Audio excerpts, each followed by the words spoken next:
muertas, varias heridas y 3 detenidas. El partido de izquierda acusa al presidente Nayib Bukele de incitar a la violencia y al odio. ¿A quién le interesa la desestabilización política de la nación centroamericana? Nos preguntamos esto y más en Es Noticia. En Noticia Ecuador, a 6 días de las elecciones presidenciales, se mantiene el enrarecido ambiente político con denuncias e irregularidades. Sobre la fórmula de la Revolución Ciudadana carga la campaña sucia en medios de comunicación. Incluso fuera del país tenemos ese panorama y lo analizamos. Y en Noticia Haití, con la capital paralizada, Puerto Príncipe, se desarrolla el primer día de huelga general convocada por trabajadores y estudiantes. Exigen atención por la inseguridad y el fin del mandato del presidente Jovenel Moïse, que según la Federación Nacional de Abogados termina el próximo 7 de febrero. Sin embargo, el presidente dice todo lo contrario.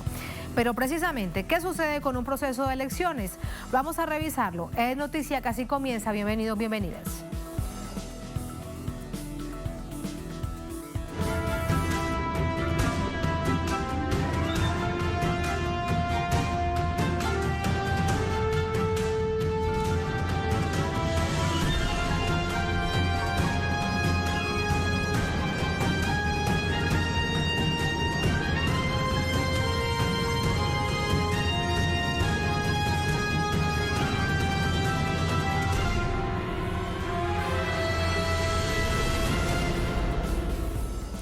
En Noticia El Salvador, conmoción internacional ante el ataque contra militantes del exgobernante Frente Farabundo Martí para la Liberación Nacional en vísperas de comicios legislativos y municipales programados para el 28 de febrero. La Asamblea Legislativa y partidos políticos se unen para repudiar el hecho y pedir al presidente Nayib Bukele que cese el discurso de odio. La Fiscalía de El Salvador informó que logró la captura de 2 de los sospechosos de haber disparado contra simpatizantes del partido de izquierda FMLN, luego de una actividad proselitista en San Salvador este domingo. El órgano lo cataloga como un hecho de intolerancia. Representantes de varios partidos políticos sostuvieron hoy una reunión con el fiscal para discutir el asunto de la violencia electoral y tomar decisiones, tras el atentado contra los militantes que dejó 2 víctimas mortales y 5 heridos. Hemos acordado hacer la firma de un convenio de no agresión, de no más mensajes de violencia, en el cual deberían de estar involucrados también la comunidad internacional, la Iglesia Católica y todos aquellos que tenemos esa obligación.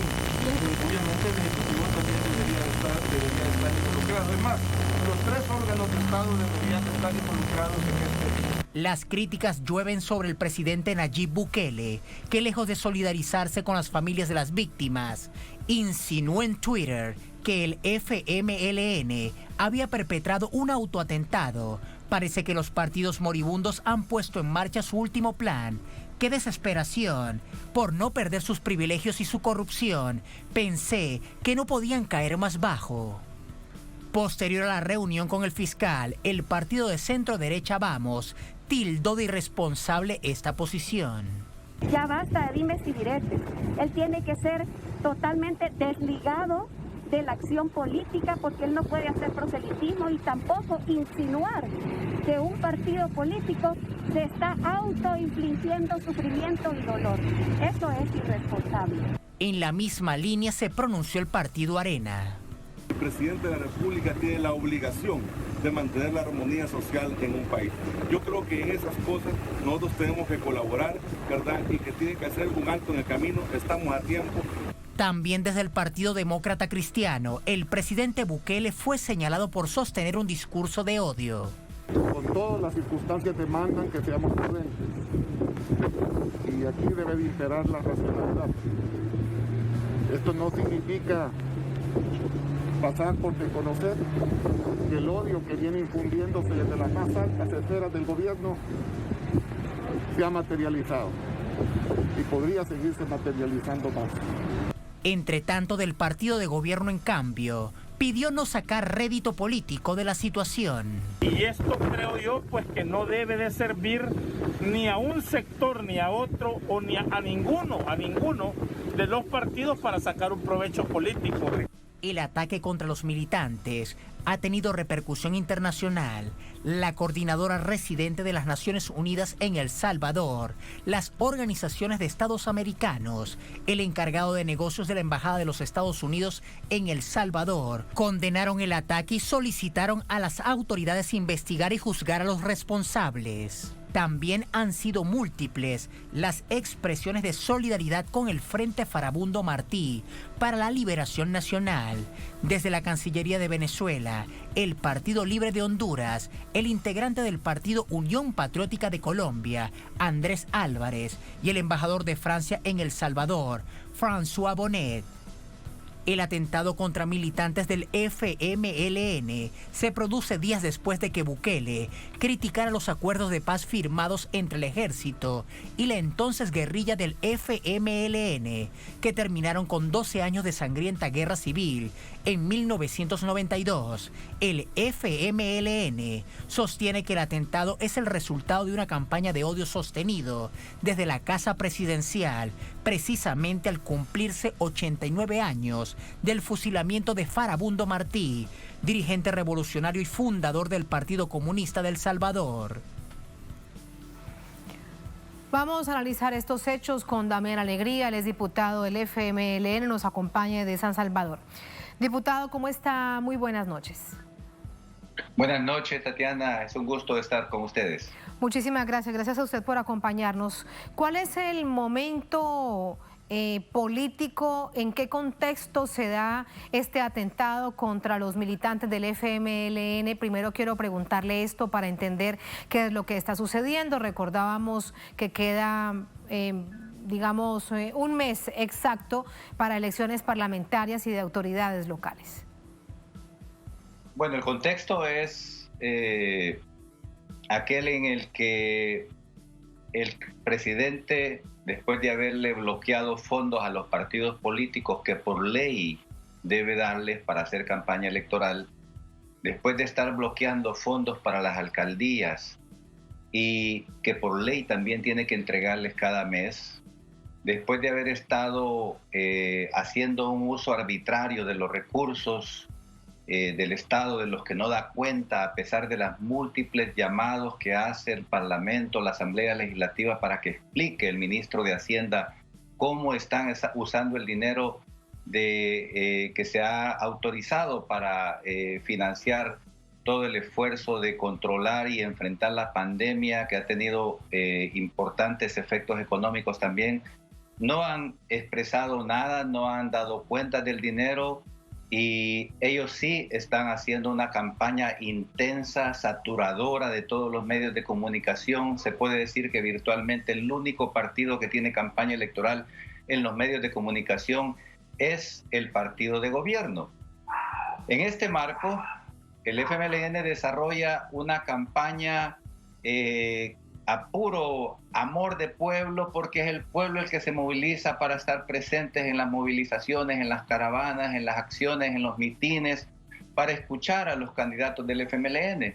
En ese marco, pareciera que al presidente le da rabia ver cómo no puede derrotar a un partido de izquierda que, a pesar de todos los obstáculos que le ponen en el camino, sale adelante, y además es la principal fuerza de oposición en la Asamblea Legislativa, donde hace múltiples propuestas para resolver todos los problemas, no solamente de la pandemia, no solamente del coronavirus, no solamente el problema de salud, sino todos los problemas que tienen que ver con la economía, con el empleo y con múltiples problemas que tiene el país ahora. Entonces, nosotros escuchamos la campaña del presidente desde hace muchos meses, en el sentido de que, lo dijo una vez, quiere quemar a todos los partidos, a todos los políticos del país, y prácticamente con eso insinúa que lo dejen a él solo gobernar a su manera. En ese marco expresa su rabia, y pareciera que no encuentra otra forma más que la violencia para frenar a un FMLN que, a pesar de las dificultades, está saliendo adelante. Ese es el contexto en que yo puedo explicar esta situación, Tatiana. Una situación muy grave. Vemos cómo han sido asesinados 2 militantes del FMLN. Hay varias personas heridas, hay varios detenidos. Uno de ellos es uno de los responsables del ataque. A través de medios de comunicación locales, diputado, se dice mucho. Pero quiero preguntarle a usted, además como primera fuente que han estado allí en San Salvador, donde precisamente se registró este ataque, si es cierto que hay vinculaciones directas ya conocidas de quienes perpetraron el ataque con organismos de seguridad del Estado. Bueno, sabemos que hay 2 personas que participaron en este ataque, que son guardaespaldas del ministro de Salud. Él mismo lo dijo en una entrevista esta mañana. La Fiscalía también desde ayer capturó a 2 personas y al investigar su procedencia, su rol dentro de la vida del país, encontró también que están vinculados al aparato de seguridad del ministro, de tal manera que queda claro que son personas vinculadas al partido de gobierno. Y se puede entender que todo esto puede ser movilizado por ese discurso de odio permanente que ha estado lanzando el presidente contra la oposición, pero especialmente contra el FMLN, porque pareciera que tiene miedo que la gente que salió para apoyarlo a él en las últimas elecciones presidenciales que venían del FMLN, ahora muchos de ellos están cambiando de posición, están arrepentidos de haberle dado el voto y están dando un giro para regresar al partido o al menos para restarle apoyo a él y a sus diputados y alcaldes que vienen en la elección del 28 de febrero próximo. Sí, hay 3 versiones que entregaba el presidente Nayib Bukele una vez se registraron los hechos. Quiero conocer su valoración acerca de ello. Una que fue la respuesta en defensa propia de un policía atacado a balazos y herido. Además, él es muy activo a través de las redes sociales, a través del Twitter. 2, que el vehículo fue atacado por unos seguidores de un equipo de fútbol que participó en la final que se realizaba esa tarde en La Nación. Y 3, que fue un autoatentado en el que los militantes del FMLN fueron baleados por sus compañeros para culpar a Bukele. ¿Cuál de todo esto resultan para usted lo más grave? Bueno, para mí ¿Cuál es su valoración de esto? ¿Cómo no? Me parece que la primera idea es la más acertada, en el sentido de que es gente vinculada al aparato del Estado, al aparato del ministro de Salud, al aparato del grupo de gente que está influido fuertemente por la campaña de odio del presidente, las que movilizaron, las que se activaron para hacer este ataque. Y hay que decir que fue un ataque únicamente en una dirección. Fue un vehículo que se atravesó al camión donde iban algunos militantes que regresaban de una caravana. Los testimonios de los que iban en el camión es que el carro se atravesó o se juntó a ellos a un lado y los empezó a provocar desde varios metros antes, tirándoles agua y haciéndoles burla. Y después, cuando no pudo no pudo lograr su objetivo, atravesó el vehículo, salieron 2 personas armadas y empezaron a disparar directamente al vehículo donde venían los militantes del FMLN. Las otras 2 propuestas, las otras 2 ideas me parecen descabelladas, porque una es de un equipo de fútbol que estaba lejos del lugar donde se estaba desarrollando el evento deportivo, no tiene nada que ver con el evento que estamos hablando, y el tercero me parece que es una forma de distraer, de engañar y de distorsionar la realidad del presidente, porque incluso lo dijo antes de que la Fiscalía esté haciendo toda la investigación. Simplemente creo que es una forma de tratar de encubrir, distraer o engañar a la población diciendo que hay una persona herida de ese grupo donde están los guardaespaldas, como insinuando que fue un enfrentamiento. Ahí no hubo enfrentamiento, fue un ataque unilateral del grupo de seguidores del presidente, de guardaespaldas del ministro de Salud, contra el grupo de personas, el grupo de compañeros que iban en el carro después de regresar de la caravana. Ninguno de ellos iba armado, ninguno de ellos tenía armas en sus manos, de tal manera que esa tesis del enfrentamiento queda descartada.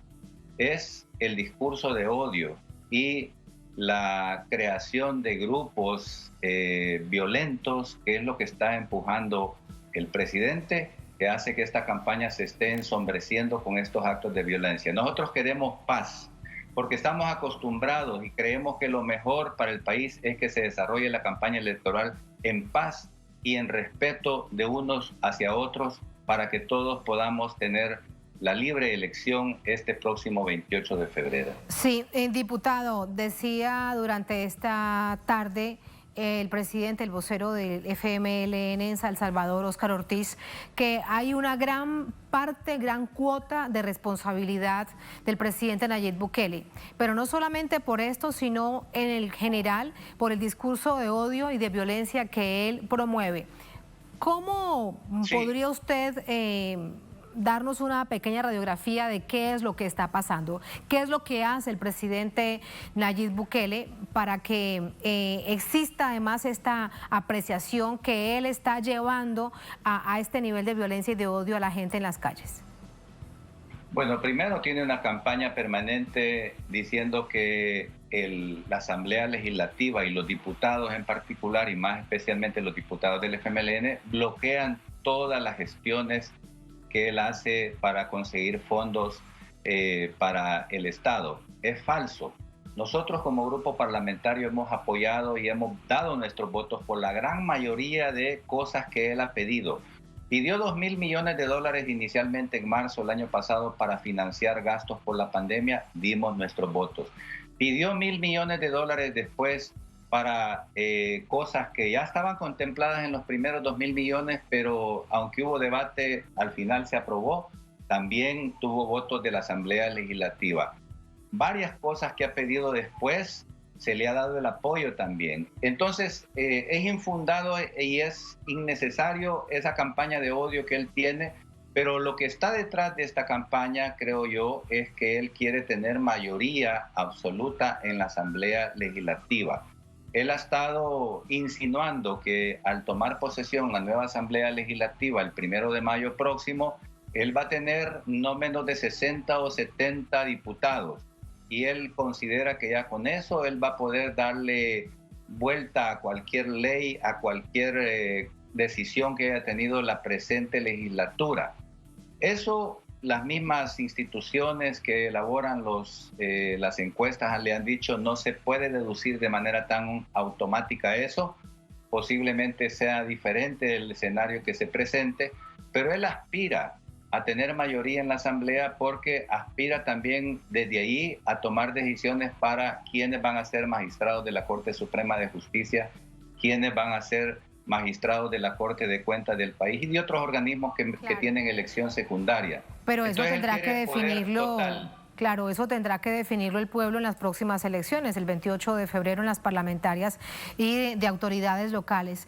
Diputado, en medio de todas estas informaciones que usted nos entrega para entender completo el panorama del país, volver al atentado resulta sumamente grave. La situación de fondo es hasta dónde realmente podrá investigar la Fiscalía, si en medio de este contexto se percibe que realmente pueda haber una justicia que tenga la capacidad y la posibilidad de avanzar en la investigación para esclarecer esto, sobre todo con algo que queda allí evidentemente sobre el tapete, y es que habían dentro de quienes atacaron a este camión 2 personas vinculadas con el Estado, con el Ministerio de Salud.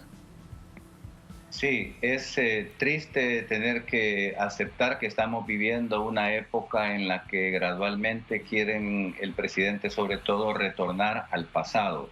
Por ejemplo, cuando tomó posesión como comandante de la Fuerza Armada el año antepasado, mencionó una frase que a todo el mundo le llamó la atención. Dijo, hay que estar atento al enemigo interno. El enemigo interno es un concepto que estaba implícito en la doctrina de la seguridad nacional que trasladaban los Estados Unidos al ejército y a las Fuerzas Armadas de América Latina y las de El Salvador también. Con los acuerdos de paz ese concepto quedó eliminado porque se entiende que las Fuerzas Armadas deben defender la soberanía y la integridad territorial de cualquier país, pero ya no se meten en roles políticos. Sin embargo, ahora tiene una comisión también donde están discutiendo darle más poder político o darle poder político al ejército. Todo esto hace sentir que estamos en un proceso de retorno y por esa razón es preocupante y por esa razón también diría, es importante que la comunidad internacional se exprese, y nos alegra mucho que diversos organismos nacionales e internacionales han condenado este acto. El presidente Bukele tiene que cambiar su forma de gobernar y tiene que ser el promotor de la armonía, no del odio social. Tiene que ser el promotor del respeto entre los poderes, no el que quiere invadir, como lo hizo el pasado 9 de febrero, con soldados armados con armas largas, el recinto de debates de la Asamblea Legislativa. Pero él tiene un afán de poder total que es también preocupante después de haber tenido una guerra civil de 12 años. No queremos volver a esos periodos difíciles, a esos periodos de dolor, y por eso defendemos con fuerza y con amor nuestra democracia. Queremos elecciones en paz, con respeto para todo el mundo. Que así sea, en medio de este enrarecido ambiente, pues que así sea. Queda todo este mes por delante, que se logre ese objetivo que usted plantea, diputado. Muchísimas gracias, muy buenas noches. Gracias a ustedes también. Muchas gracias. Así nos vamos a la primera pausa en esta emisión de S Noticia. Al volver en Noticia Ecuador. A 6 días de las elecciones presidenciales se mantiene el enrarecido ambiente político con denuncias e irregularidades sobre la fórmula de la Revolución Ciudadana. Arauz Rabascal carga la campaña sucia en medios de comunicación, incluso fuera del país. Tenemos ese panorama y lo analizamos. Ya venimos con Es Noticia.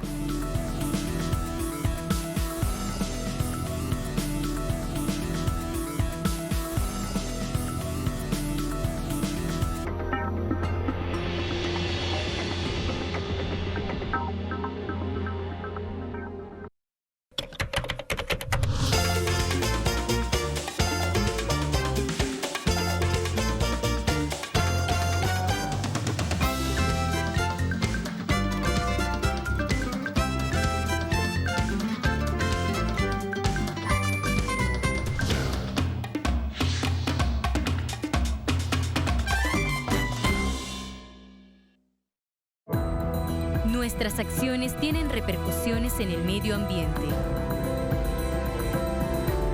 Depende de nosotros hacer los cambios necesarios para el bienestar de nuestro planeta. Seamos parte de esta transición. Cuida, conserva y protege tu zona verde.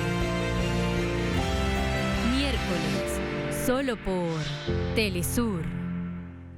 Sigue minuto a minuto nuestra programación, ahora disponible también en audio a través de nuestra página web. Podrás mantenerte al día sobre los acontecimientos y noticias que suceden alrededor del mundo con un enfoque latinoamericano y confiable. Telesur, la señal informativa de América Latina y el Caribe.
En Noticia Ecuador, en la recta final de la campaña por la presidencia del país, la guerra sucia contra el candidato de la Revolución Ciudadana se acentúa.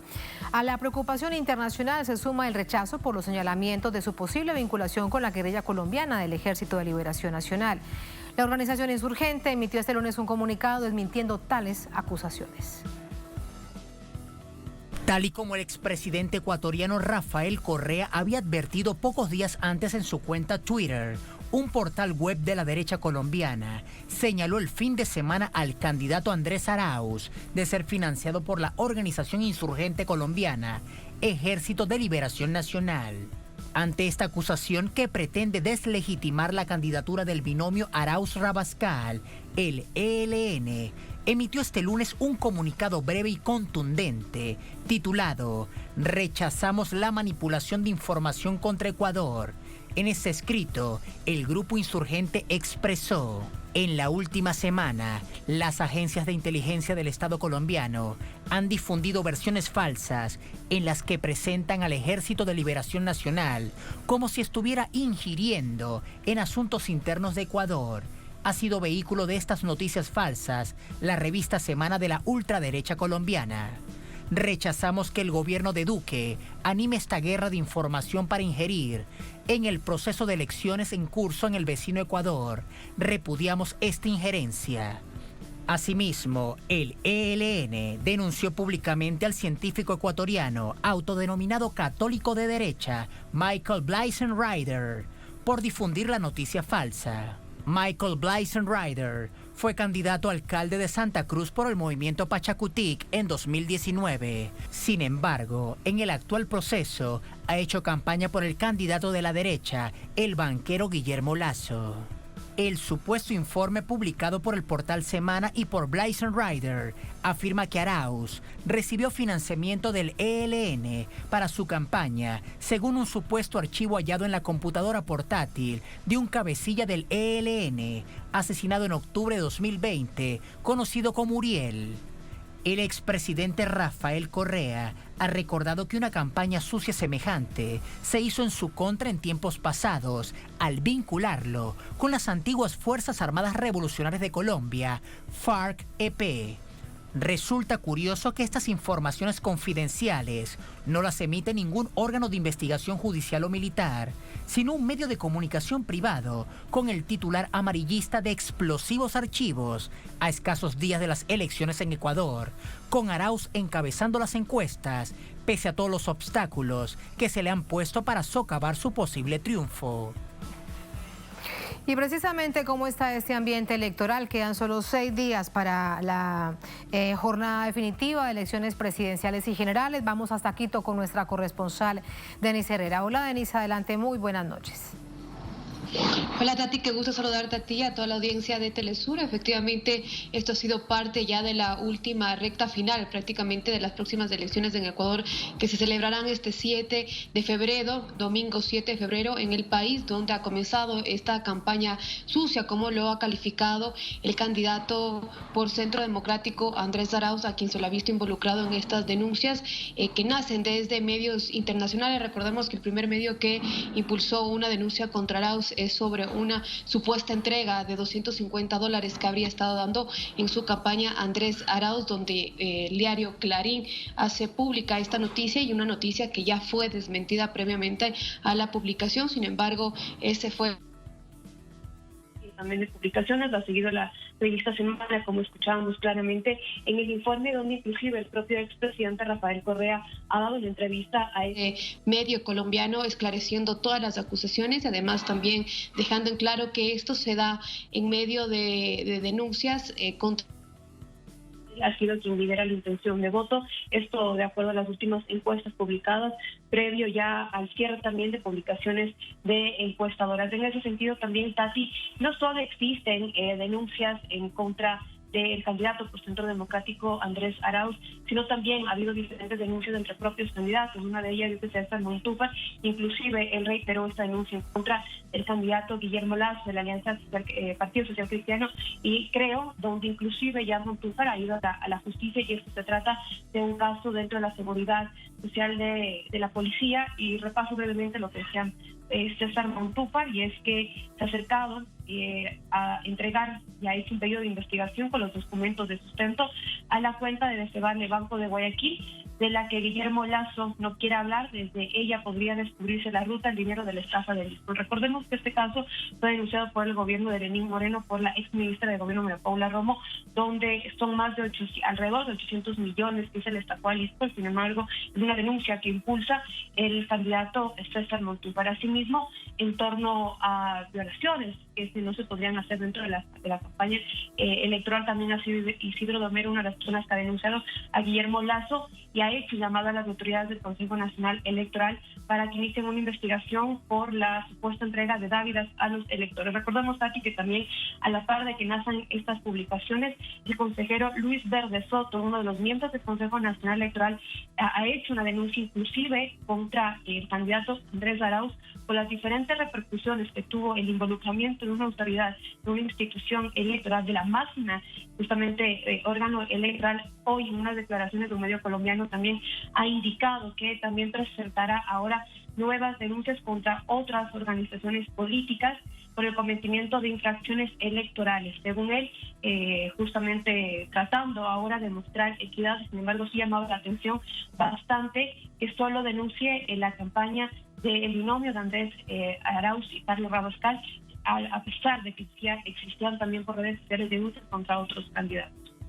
Son muchas situaciones que evidencian el nivel de tensión a solo 6 días de las elecciones presidenciales. Gracias, Denise, gracias por contarnos. Buenas noches. Son asuntos que vamos a analizar con Isabel Ramos. Ella es docente universitaria, es investigadora de la comunicación, nos acompaña también desde Quito. Profesora Ramos, ¿cómo está? Muy buenas noches. Buenas noches, muchísimas gracias por la invitación y buenas noches, América Latina. Muchísimas gracias, profesora. Decíamos en titulares que se trata de todo este proceso de campaña presidencial, de un enrarecido proceso precisamente. ¿Usted cómo lo puede caracterizar? Bueno, realmente es lamentable que el nivel de debate, el nivel de interlocución que debería haber en una campaña electoral haya desaparecido completamente, no se manifestó nunca en el Ecuador. Es notorio que hay un bloque de candidatos, que son todos los que no se llaman Andrés Arauz, que tienen el propósito de negativizar en contra de esa candidatura. Nosotros estamos haciendo monitoreo permanente justamente de las publicaciones de medios y resulta sorprendente que no hay un día, no hay una sola sección de los medios de comunicación en donde no se presente con signo negativo alguna declaración, alguna característica, algún rasgo del programa de gobierno del candidato Andrés Arauz. Entonces, esto es desde el inicio de la campaña electoral, pero realmente es muy preocupante que ahora la operación de prensa, involucre medios internacionales y también actores políticos, ¿no es cierto? Este tipo de procedimientos ya los habíamos visto, es la acción colusoria de actores políticos y actores mediáticos para perjudicar a uno solo, al candidato que en este momento lidera las encuestas, al candidato que podría, acceder a la presidencia de la República en una primera vuelta, según algunos estudios y según, el sentir en la calle, el sentir popular. Sí, profesora Ramos, con respecto a los medios de comunicación, ¿cómo ha sido ese monitoreo que ustedes han hecho? Y en particular la noticia que salió este fin de semana de la que advertía precisamente el presidente Rafael Correa que iba a salir en la revista colombiana Semana, donde una supuesta información todo hay que plantearlo en supuesto, sobre todo porque bien conocemos de otras historias similares de computadores, hace por lo menos unos 10 años con el caso de las FARC y los computadores del canciller de las FARC, Raúl Reyes. Así que todo esto en el marco de supuestos que allí habría aparecido una información que involucra directamente a la Revolución Ciudadana y en particular a Andrés Arauz. Hoy la guerrilla del ELN emitió un comunicado diciendo que nada tienen que ver con el asunto, que no pueden permitir por ningún punto de vista que se les involucre en una situación interna, en este caso de Ecuador. ¿Cuánto cree usted que realmente impacta una situación de estas, si además le vamos sumando otros ingredientes como lo que salió días atrás, lo de la fake news del Clarín de Argentina? Se ha ido generando todo un clima de negatividad al que me refería hace un momento, pero esta operación en particular de Semana tuvo características particulares. Hace menos de una semana, en una radio muy importante asentada en Quito, un periodista que suele recibir información directamente o dice que recibe información de organismos de inteligencia del Ecuador, es un periodismo de filtraciones, digamos, con poca evidencia comprobada, es esa fuente y nada más en algunos casos. Estuvo hablando, digamos, fue preguntado por un colega suyo en una radio respecto, a propósito era de digamos, de la captura de un narcotraficante, y empezaron a hablar de la narcopolítica, y ahí se habló de organizaciones terroristas que compran políticos.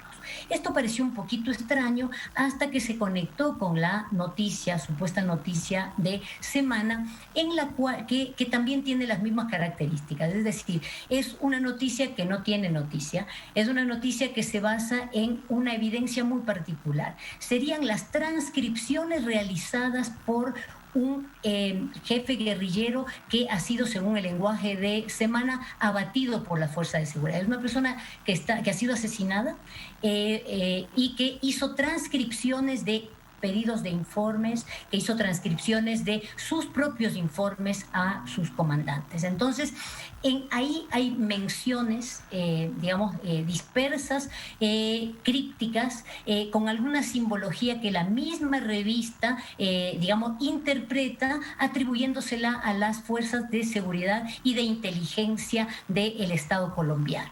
Entonces, y hay muchos errores cronológicos en el relato, pero bueno, lo más importante es que esa es la única fuente en la que se basan estas especulaciones. Pero un detalle adicional, lo que se transcribe en el artículo es un pedido de informes a unos supuestos lugartenientes en Ecuador que tendrían que haber entregado una suma, $80,000, a un delegado del candidato que no está nombrado con su nombre, y eso es todo. Es decir, no hay ninguna evidencia de que se entregó, de que se recibió, es simplemente un requerimiento.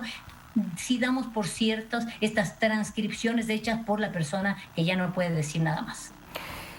¿Qué efectos podrá tenerlo? Y aquí entramos al mundo de las llamadas fake news, a la llamada posverdad. ¿Cuánto de toda la información que se replique a través de esta revista por distintas partes del país, porque al fin y al cabo el foco es quienes estén pensando por quién votar de la amplia gama de 16 candidatos, o si les generará dudas una situación de estas? Así que la pregunta es por ahí, profesora, usted que además es experta en estos asuntos de la comunicación, ¿qué tanto efecto tendrá a 6 días de las elecciones presidenciales? A ver, por lo que estamos viendo no ha tenido el efecto esperado. A ver, ¿cuál es la operatoria? Primero aparece algo en un medio internacional que es recogido y ya se legitima como fuente para los medios nacionales. Lo que hubiera sido esperable es que todos, o la mayoría, o los medios más importantes del país recojan esa información como legítima, pero eso no ocurrió. Hubo algunos esfuerzos en algunos medios de comunicación que están, digamos, muy alineados y muy en campaña por el banquero Lazo, que lo recogieron en sus programas de opinión y análisis de la mañana, pero la cuestión sorprendente es que, digamos, los entrevistados no relativizaron bastante, sobre todo porque atribuyendo a que la nota es un festival de supuestos, de verbos en potencial, es decir, lo que se ha destacado en los distintos análisis es eso, que no hay ninguna evidencia y que en realidad hay mucho supuesto. Siempre, paralelamente a esta información que podrían haber recogido los medios, hay articulistas de opinión, hay, digamos, una serie de actores políticos que tienen acceso rutinario a los medios de comunicación y que suelen amplificar este tipo de cosas, y esto sí ha ocurrido, digamos, ya hay un par de analistas vinculados a la campaña de Guillermo Lazo, o bien que trabajan o que, digamos, que forman parte de algunas de sus estructuras tipo ONG o think tank, que aparecen como expertos inocuos, pero que están trabajando para una campaña electoral, que se han hecho eco, pero ha sido un eco, a mi juicio, bastante acotado a lo que podría haber pasado, y esto creo que tiene que ver con la baja calidad del artículo de semana, con la carencia de evidencias, digamos, la adjetivación asidua, digamos que es una pieza periodística bastante particular, bastante poco profesional. Entonces yo creo que eso se ha evidenciado también en el eco, en el poco eco, en la poca repercusión que ha tenido, a pesar de los esfuerzos de actores interesados que podemos creer, porque las casualidades no existen, que hayan impulsado esta operación de prensa. A pesar de el rimbombante y grandilocuente titular que presentan, con el que presentan esta noticia. Por último, profesora Ramos, lo que queda claro es que hay guerra sucia en contra de la candidatura de Arauz Rabascal. A nadie, independientemente del voto que tomen, de la opción del voto del próximo 7 de febrero, lo que queda claro es que la guerra sucia es 15 contra 1 y alrededor de ellos, digamos, todo lo que se mueve en la política del país.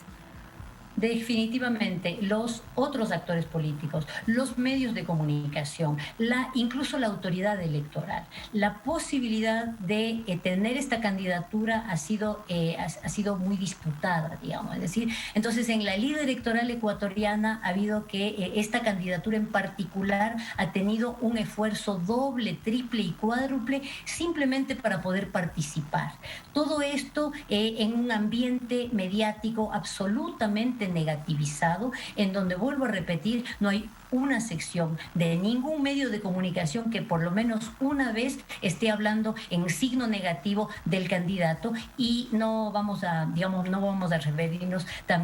referirnos también a las redes sociales y a la acción que tienen, ¿no es cierto? Definitivamente hay una cancha inclinada, definitivamente incluso tenemos muchas dudas sobre los árbitros en este partido tan complicado, y realmente lo único que aspira el pueblo ecuatoriano es que su voluntad prevalezca, que sea respetada, y para esto me parece que no están dadas todas las garantías, incluso desde la institucionalidad electoral.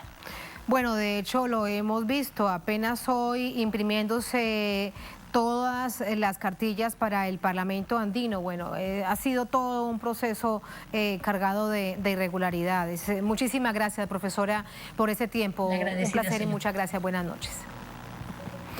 Así nos vamos a la última pausa en esta emisión de S Noticia. Al volver en Noticia Haití, con la capital paralizada, se desarrolla el primer día de huelga general convocado por trabajadores y estudiantes. Exigen atención por la inseguridad y el fin del mandato del presidente Jovenel Moïse, que según la Federación Nacional de Abogados debe terminar el próximo 7 de febrero. Esto es así. ¿Cuál es la postura del gobierno? Dicen que no. Les ofrecemos todas esas posturas con algo claro. ¿Qué pasa con las elecciones en el país? Vamos a revisarlo al volver en Es Noticia.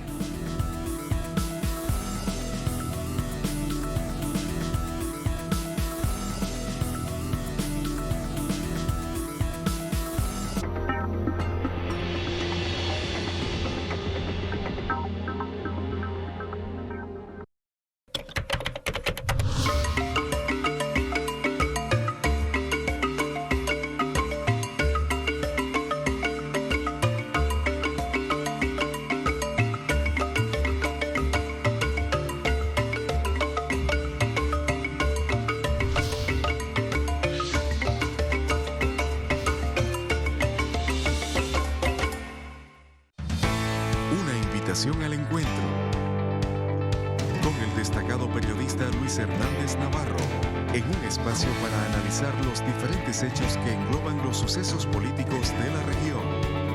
Cruce de palabras.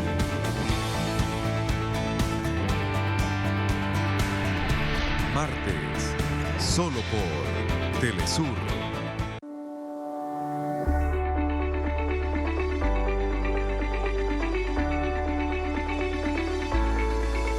La señal informativa de América Latina y el Caribe. Tenemos presencia en más de 25 países. Te mostramos la realidad del mundo con una perspectiva latinoamericana y confiable. La ventana que te acerca a los pueblos del mundo. Telesur, nuestro norte es el sur.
En noticia Haití, un llamado a paro nacional por 48 horas de sol algunas calles de la capital Puerto Príncipe, mientras que otras protagonizan pequeños focos de manifestaciones con las que se exige la renuncia del presidente de la nación, Jovenel Moïse, quien asumió en 2017. Entre tanto, el presidente de la nación afirma que su mandato concluye en 2022, pero la presión social exige que se entregue el próximo domingo 7 de febrero. Vamos a revisar el panorama de esta jornada.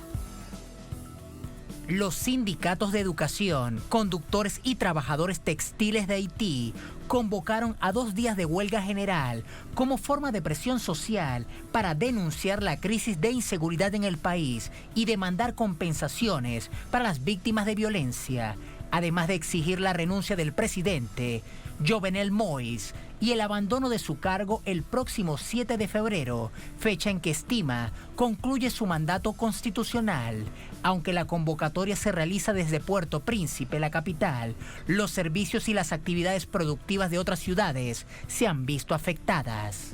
La nación caribeña ha registrado un drástico aumento de la violencia, especialmente secuestros de menores de edad, en su mayoría estudiantes que son raptados para luego pedir rescate por ellos. A esto se debe en gran medida el cierre de las escuelas. Al respecto, el Fondo de Naciones Unidas para la Infancia, UNICEF, alertó que desde el 1 de septiembre pasado al 15 de enero de 2021, al menos un menor ha muerto y 15 fueron raptados para exigir rescate.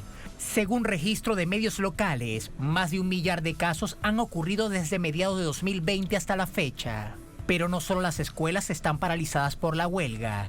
El sector comercial y el transporte colectivo se sumaron al llamado. De acuerdo con la prensa local, las calles de la capital estaban vacías este lunes y en algunas se podían observar barricadas.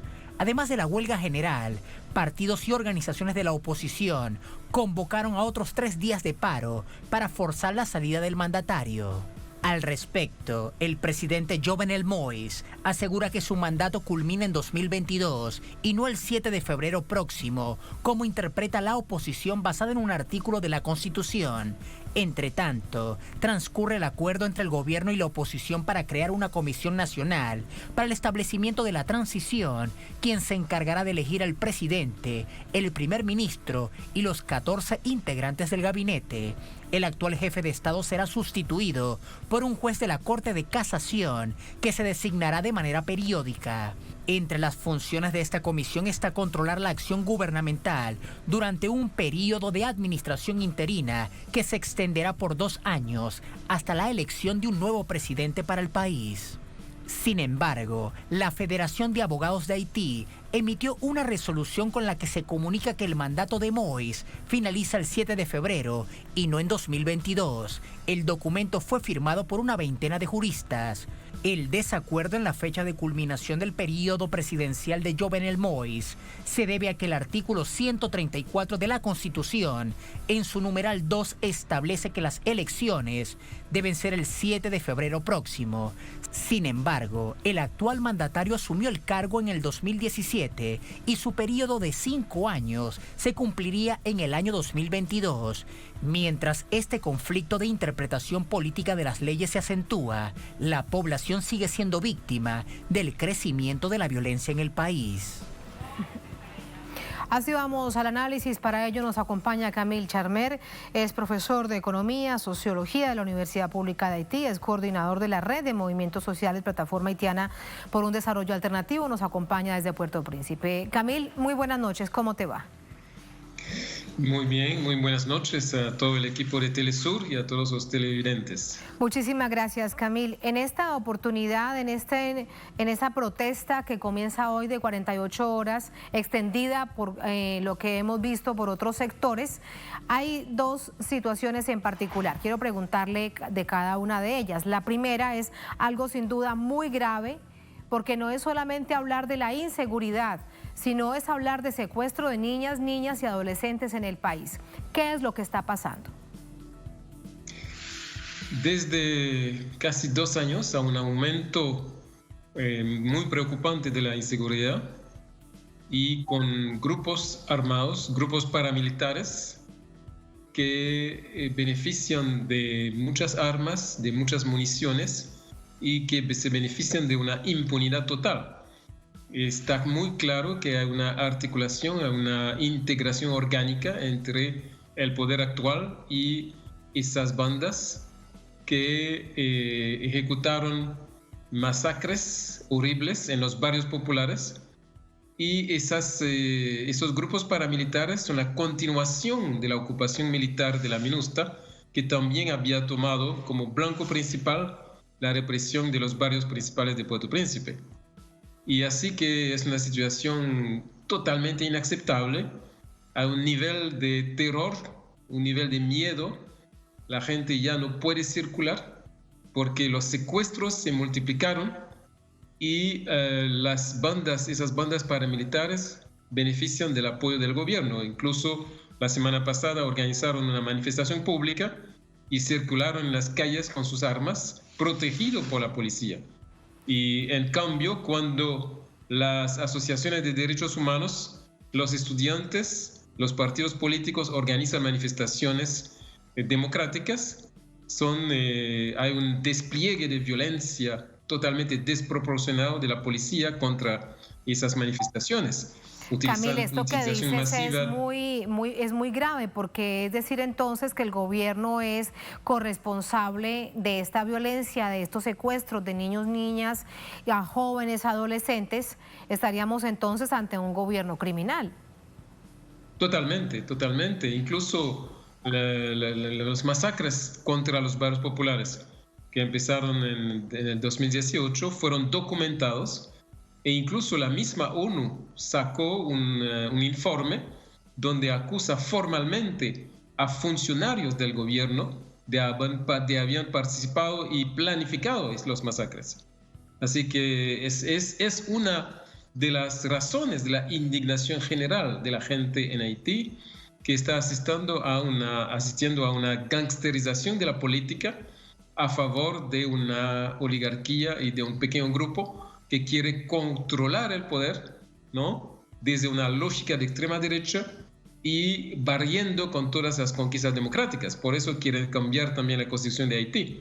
Así que estamos en una situación inusual, una situación totalmente inaceptable, donde hay una criminalización del poder que está utilizando esos grupos paramilitares para reprimir a la población y para bloquear todo proceso de movilización. ¿Y por qué contra los niños y niñas, Camille? ¿Qué sentido tiene? Es decir, te pregunto algo. Cualquier secuestro a quien sea es una aberración, es ilegal, es criminal. Es algo que sin duda debe quedar muy claro. Pero en esta oportunidad, sumado a eso, estamos hablando de los pequeñitos. ¿Por qué contra ellos? ¿O qué es lo que se está buscando? Es esa lógica de terror, es la lógica de crear miedo, es la lógica de destruir los lazos sociales, ¿no? Y sabemos que en la cultura haitiana los niños tienen un papel muy importante, están muy importante para las comunidades, y cuando a los niños, eso hace una desestabilización psicológica colectiva. Y eso es el objetivo principal, y es una técnica utilizada por la CIA y por los grupos paramilitares en todo Centroamérica para desestabilizar la población y hacer una situación donde realmente se puede tomar el control total de la mente de la gente y bloquear todo proceso de movilización popular. Eso, los grupos paramilitares de Centroamérica, etcétera, están articulados en ese sentido y siempre están utilizados contra los procesos de movilización y de organización popular. Inoculando el miedo en la población. Esto es muy grave, Camille, esa radiografía que nos entregas. Y la otra denuncia por la que se sale a protestar es para que el presidente entregue sus funciones el próximo 7 de febrero. Sin embargo, él y su grupo de asesores y el partido político dice que su mandato termina en 2022. ¿Cómo se va a dirimir esta situación? Bueno, es que la Constitución haitiana está muy clara que el mandato vence el 7 de febrero del 2021. Y así se pronunciaron todos los juristas, todos los especialistas, los constitucionalistas, todos, ¿no? llegan a esta conclusión. Es que hay que armonizar el tiempo constitucional con el atraso que se dio en las elecciones y en la toma de posesión del presidente. Y se aplicó, y ese principio se aplicó en varias ocasiones ya, ¿no? Y se aplicó con respecto a los senadores, a los diputados, se aplicó también a nivel de los alcaldes. Y ese mismo principio debe aplicarse a la presidencia, ¿no? Esto no hay discusión. Si no hay realmente un conflicto de interpretación. Está muy claro que tiene que dejar el poder el 7 de febrero del 2021. Y eso, la prolongación que está tratando de obtener es una violación de la Constitución, y eso entra en la lógica de las violaciones múltiples que se ha hecho de la Carta Magna durante los 4 últimos años. Es que es un presidente que no respete a la Constitución y que de hecho trata de crear su propia Constitución y designó a un grupo de personas que no es una asamblea constituyente, que no tiene ninguna legitimidad, para definir un nuevo texto constitucional que pretende someter a la población el 25 de abril próximo. Eso es una cosa que está rechazada por el conjunto de los sectores vitales de la sociedad y que corresponde también a una visión del imperialismo que quiere, en este cambio constitucional, eliminar todas las ganancias, las conquistas democráticas del pueblo haitiano durante los 30 últimos años. Un plebiscito el próximo 25 de abril, Camila, hacia allá es lo que nos estás contando, porque si partimos del hecho que hay toda una serie de dificultades para hacer elecciones en Haití, ¿se están preparando ya para un plebiscito en esa fecha? Bueno, es una cosa totalmente imposible a realizar por el presidente actual, porque el Consejo Electoral no tiene legitimidad, no está reconocido por todos los sectores de la sociedad. Incluso la tradición es que el Consejo Electoral está designado por sectores, ¿no? Sectores de la sociedad, los sindicatos, los movimientos campesinos, las religiones, etcétera. Y en esa ocasión todos esos sectores han rehusado designar a un representante porque el proceso global estaba totalmente ilegal y anticonstitucional. Así que es un consejo electoral que no tiene ninguna posibilidad de crear un mínimo de clima que permitiría un plebiscito o unas elecciones.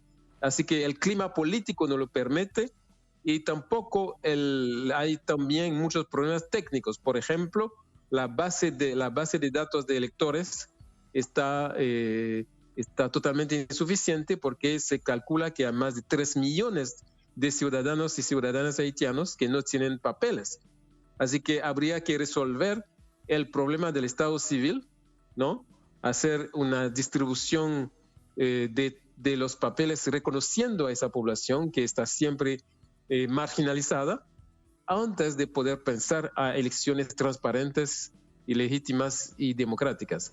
Así que no hay ninguna posibilidad de realizar ese plebiscito en abril, y tampoco hay posibilidad de realizar elecciones al final del año sin que hayan cambios sustanciales en el sistema político, cambios sustanciales en el sistema electoral. Y por eso nosotros estamos pidiendo un gobierno de transición que permite hacer ese trabajo y que permite subsanar el clima político para permitir realmente un diálogo entre los sectores que facilitaría un cambio importante en términos de la vida institucional y política en el país. Complejísima la situación política y social que está viviendo el país, valga decir que también económica, como siempre ha sido así de manera histórica, y es lo que se ha arrastrado lamentablemente en la nación hermana y querida de Haití. Camil, gracias por ayudarnos a comprenderlo. Muy buenas noches. Muy buenas noches. Gracias a ustedes por habernos acompañado. Ponemos punto final a esta emisión de Noticias. Hasta mañana, sigan con nosotros.